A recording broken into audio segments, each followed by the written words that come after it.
Hello students, Miss Lockhart here. We are going to make this beautiful African elephant with some beautiful African patterns on our elephant. But first, let's start with our pencil and loose piece of paper. If you're going to add paint, which I hope you will, use a slightly thicker piece of white paper, not computer paper.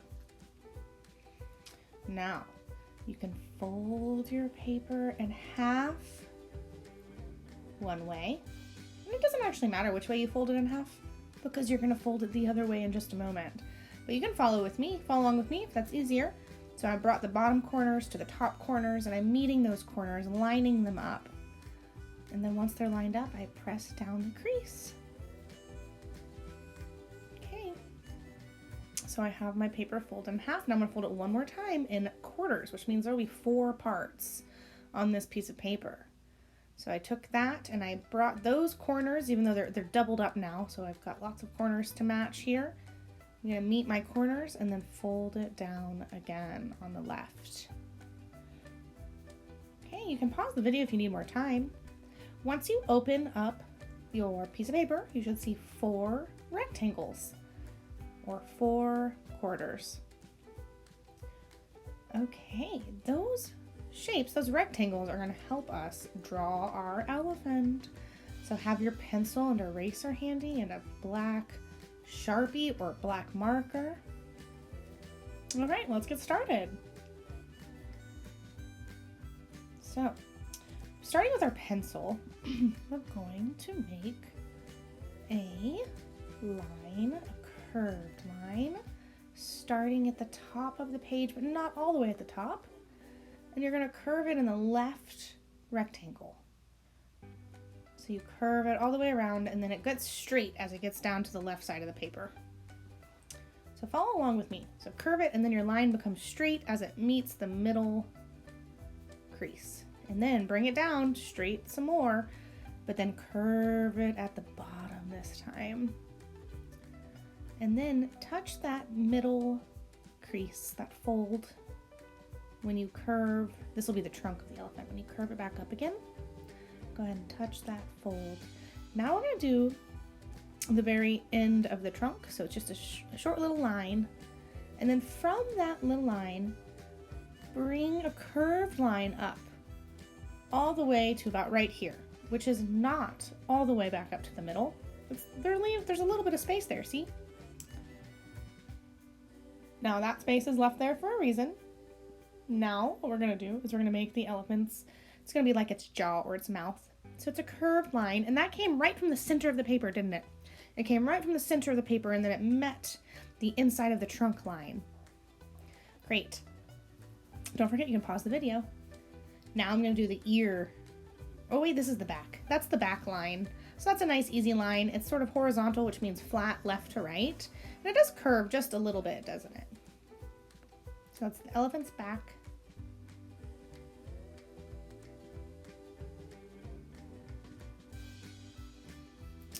Okay, next step is we're going to bring our line down from that middle dot right there, where the middle of our paper, and bring it right down to the end of the page. Well, just about to the very bottom of the piece of paper. And then do a curved line, that'll be the foot. Then bring it back up. And don't bring it all the way to the middle line. Stop a little bit before you get to that middle crease. And then do the elephant's belly, which is sort of just a short curved line. Okay, well there's our outline of our elephant. Now we get to fill it in with all the fun features. Let's go ahead and do the tusk, the elephant tusk. So it's a curved line that came off of the line we did for the elephant's mouth. So it's a curved line, and you can make your tusk as long or as wide or skinny as you would like.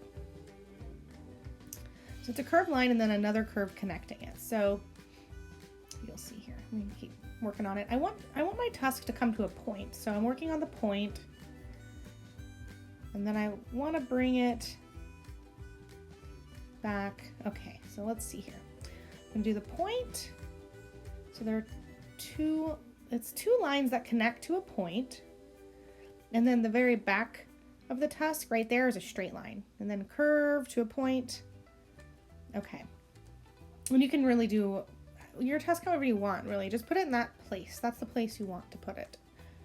Now for the ear. The ear goes over the back of the elephant. You see that? It went over that line. Elephants have huge ears, so make it really big. Make it go below the middle crease and up back into that left square. We will erase some of the lines that are overlapped in just a minute. Okay, I'm gonna make my elephant ear a little bigger so you can see that's what's so great about using a pencil. So you can sketch, you can change your mind and go back and erase. So this elephant ear is almost in every single square, isn't it? Except it's not in the bottom left. Just the top left is where we started, and then it's really big in the top right, and then it comes all the way down there to the bottom right square, the little point of the ear. Great. So I erased the back of the elephant line because you wouldn't see that through the ear, would you? That would be behind the ear. Now for some fun details. So I just did another curved line on the top of the ear to give it some sort of dimension. Like that's the top muscly part of the ear that holds the flap of the ear. So I did 2 of those parallel curved lines at the top of the ear. Now for the eye. Look at this. So the eye is a curve, and it's slanted, isn't it? It's a slanted curve. And then connect the curved line with another curved line at the bottom to create a beautiful eye shape. And now put a circle inside, and that circle can touch the top of the eye. So that top curve of the eye, you want the circle to touch. And let's do some lines under the eyes to make our elephant look wise and older. So I have 2 lines on the top of the eye and 2 lines at the bottom. They're curved lines.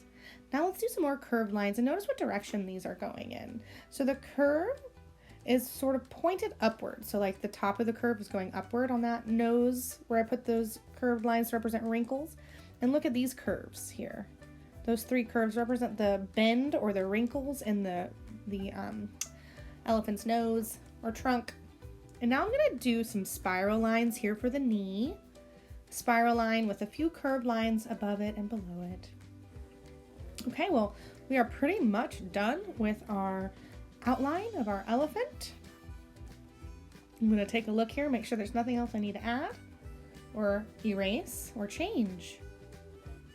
So take a look at yours and see, is there anything you'd like to add, erase, or change? And then if you're good and you like it, awesome. Here is the next step.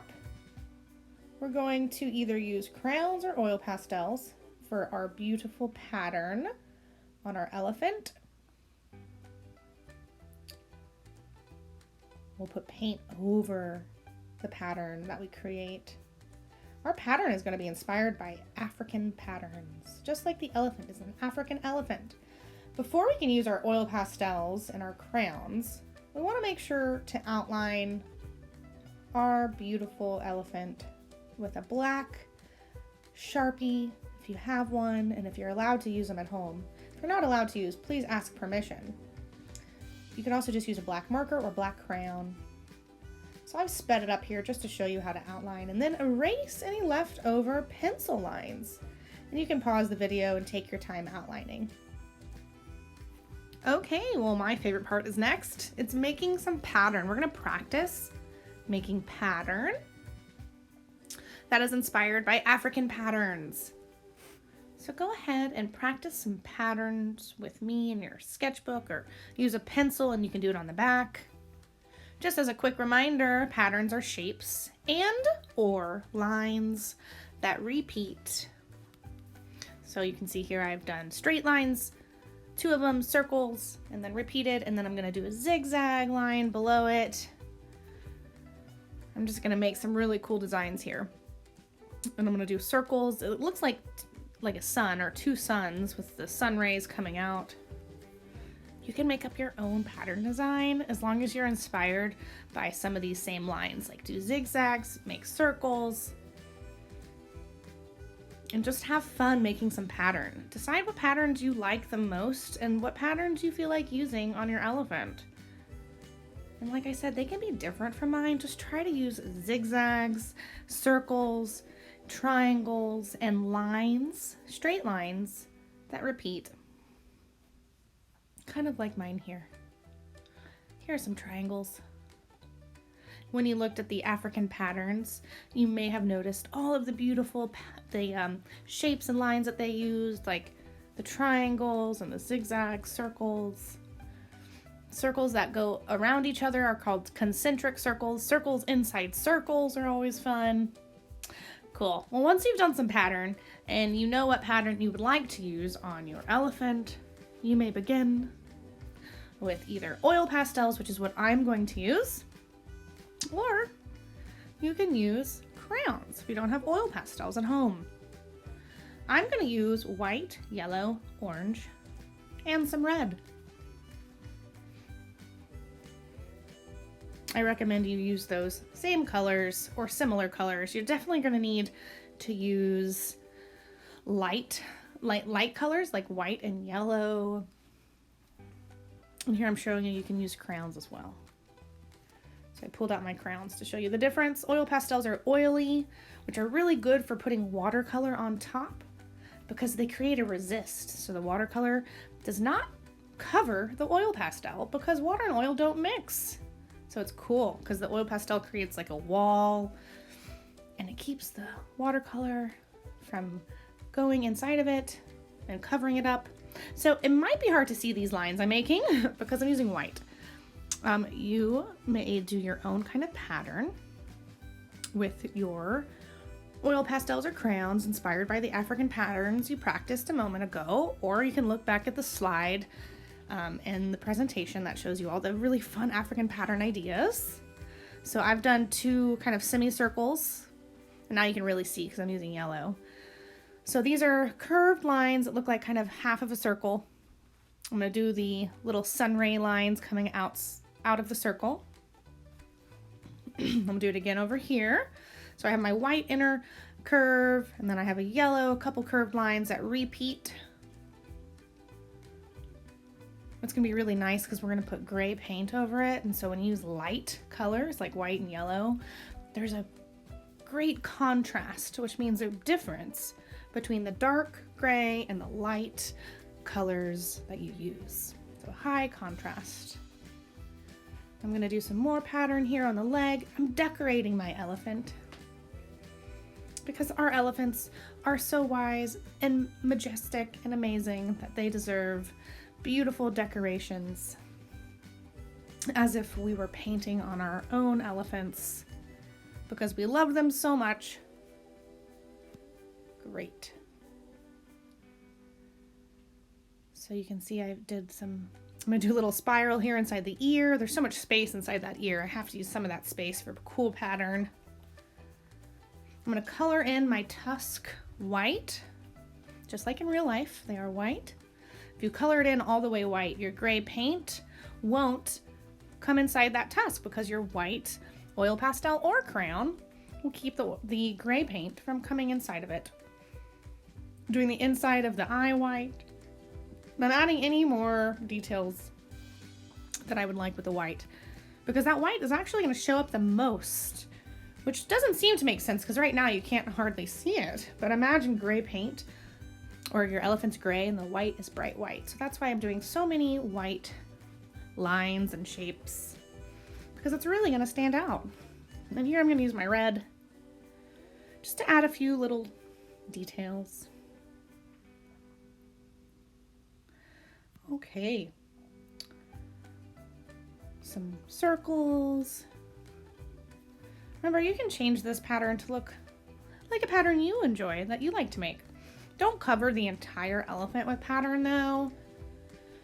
Try to keep it minimal so your elephant's not covered, but it's definitely decorated. Now I'm going to choose a blue for my elephant's eye. Okay, well that's it for today, everybody. Please hold on to this because next week we're going to paint it. Thanks for your participation and hard work. Cannot wait to see how your elephants turn out. Bye, everyone.